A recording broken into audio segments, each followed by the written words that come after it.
வாழ்க வளமுடன். குருவே துணை.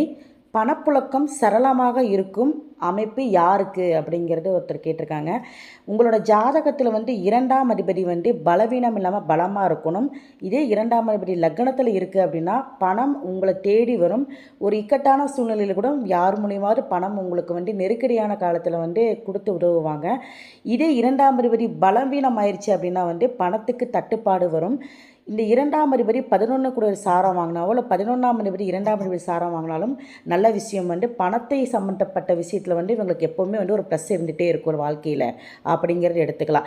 இது இல்லாமல் லக்னத்தில் குருவோ சுக்கிரனோ இருந்தால் கண்டிப்பாக இவங்களுக்கு அந்த பணம்ங்கிற விஷயத்தில் ஒரு ஈர்ப்பு அதிகமாக இருக்கும். எப்பொழுதும் பணம் இவங்ககிட்ட இருந்துகிட்டே இருக்கக்கூடிய அமைப்பு இருக்கும்.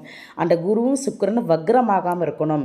குரு கோடிக்கணக்கான பணத்துக்கு அதிபதி, சுக்கிரன் லட்சக்கணக்கான பணத்துக்கு அதிபதி. இந்த கிரகங்கள் பலமாக இருக்கணும் உங்கள் ஜாதகத்தில்.